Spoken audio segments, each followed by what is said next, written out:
just want to explain that by, you know, the brain and everything that's the here and the now in the sense of the biological, only the biological truth.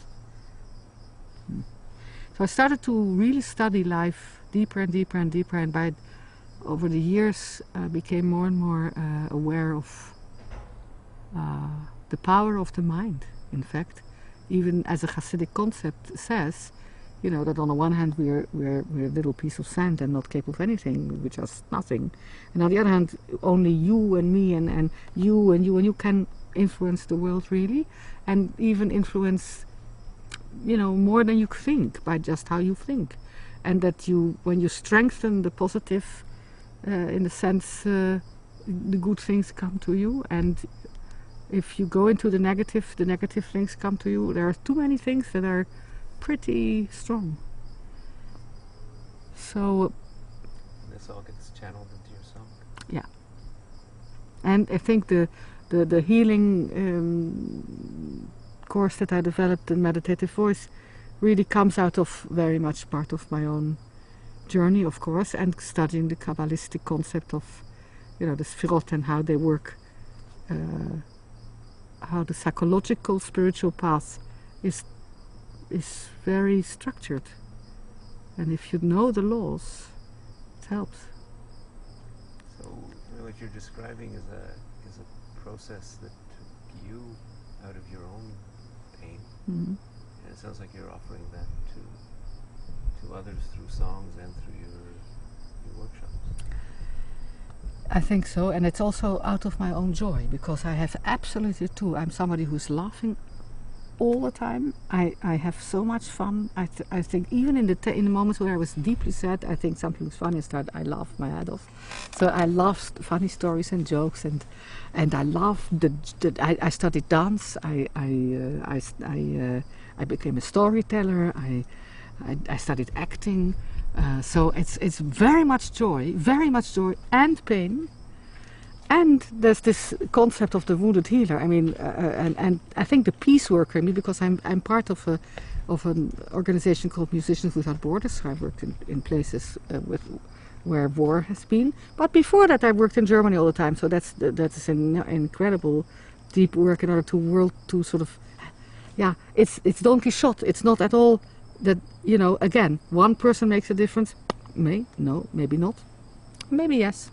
It's not, you shouldn't have it as a goal, but it's just, I can't live otherwise than that every step of my way has to be peace work.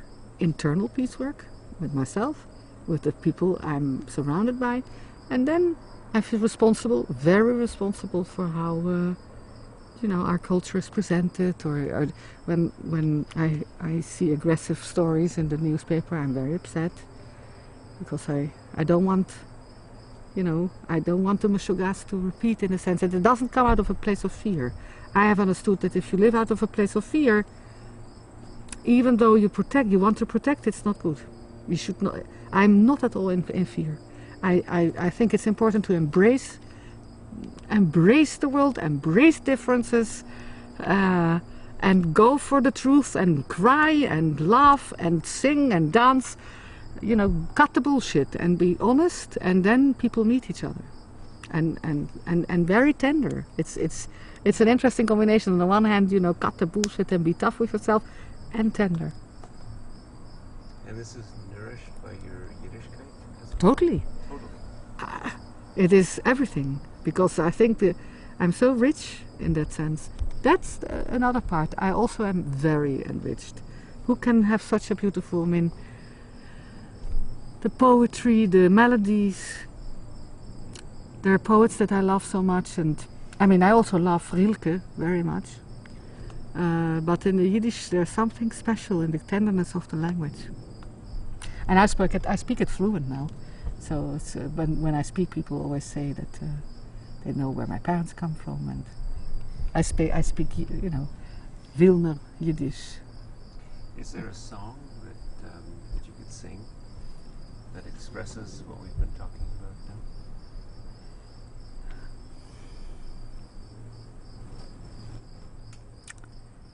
now?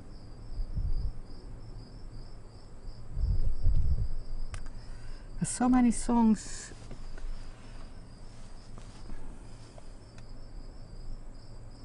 Well, the tenderness the tenderness is very much expressed in a lullaby that I love. That, but it should be accompanied because then it's more beautiful. But I'll sing it. It's also on my CD, and then it's very beautifully accompanied. It says, "Sleep, my little bird." That's already so. A child is a vegale, macht zu dein egale. And it's not, what I love about the language so much is that as adult people you can say to another, "No kinderlach, kom.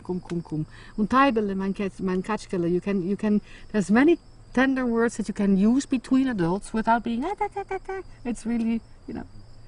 So the song says then, and the good angel will have his wing over your cradle. Sleep, my child. Schlaf schön, mein Vögele, mach zu dein Egale. Schlaf, mein Kind, schlaf. Schlaf schön, mein Vögele, mach zu dein Egale. Schlaf, mein Kind, schlaf.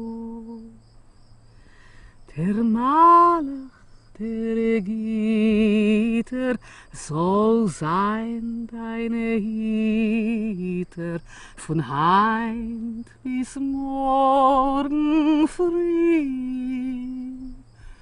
Mit ein Fliegale auf deine Wiegale, deckt der Stiel dich zieh.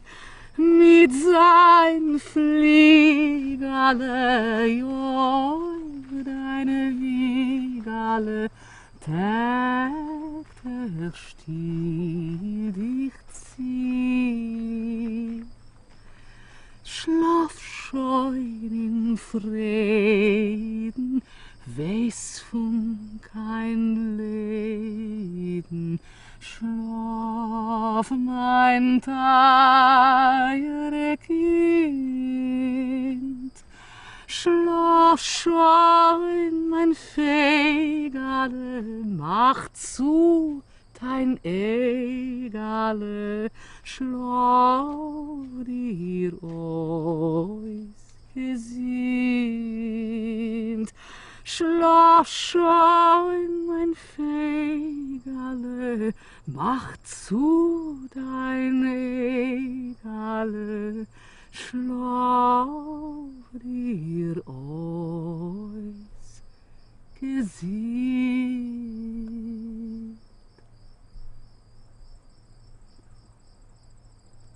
Where's that song from? I think the text is from Goldfaden, and the melody I don't know. It's, I have to look it up. Yeah. It feels like a song that my mother would have sung to. Oh. And her mother would have sung to her. Oh yes, oh yes, Going oh yes. back And my dearest Tamara Brooks loved this also very much. And she had been performing it many times. And when we met each other, and I never have met anyone before who performed it. And except Chaim Storozem in my youth, but never in the klezmer revival world, never. And it said so much about our friendship that she's just this genius classical musician. And then this was her favorite Yiddish song, and it was mine. But you're really part of a Jewish musical, cultural community that has roots. Oh yes. It's growing, isn't it? Yiddish culture it's so interesting that I mean, I felt so lonely, as I told you. Coming here to the other side of the ocean, I found my family. And I, you know, so now I know, I mean, I've known Adrian and Michael and Hankes for 23 years. I mean, it's really a long time. And so we became sort of a flying shtetl with David Krakauer. I mean, you're all so dear friends. And Laura, I mean, it's the whole besproken. And Frank and so. And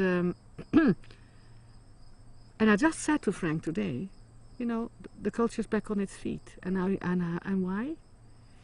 You have people in this Class Fest, for example, Class Canada, from all different countries at night on the stage. They play for hours dance repertoire, they didn't rehearse. They all know it. And that's culture. It's back on its, in that sense, it's back on its feet. And now, you know, it starts to renew itself, and that's wonderful also, because that's also part of being alive. And in the Yiddish song world, the fact that I love to teach master classes.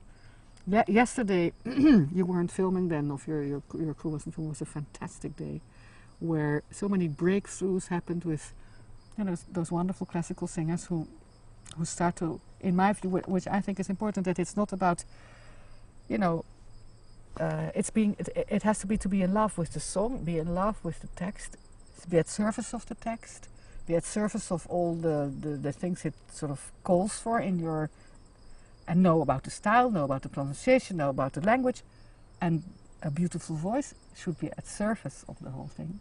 And of course, bel canto has a tendency to, first of all, show the voice, and so we worked very hard, and it was very impressive how, after a few days, it became about an authentic, you know, with great voices. I mean, it's really big and great voices, and still at service of this whole. I love that, because that's bringing back the culture in a different way, and it's also it's giving credit to the Yiddish song in a different way than just having it as an entertainment or I don't know. It's taking it that serious. And a few years ago, I gave a lecture in Paris with the theme à la recherche de la voix authentique, which authentic voice is a very difficult, because it's been loaded with you know, baroque and how you should sing, and I try to break all the ideas of people, or that authentic singing is only you know, I've verlicht. Yeah, I mean, yes, that can be authentic, and not. So I made people listen to all kinds of singing, all kinds of genres, big classical voices, classical repertoire, Yiddish folk songs, Odetta. And then why do I think this is authentic and this is not authentic? And my conclusion is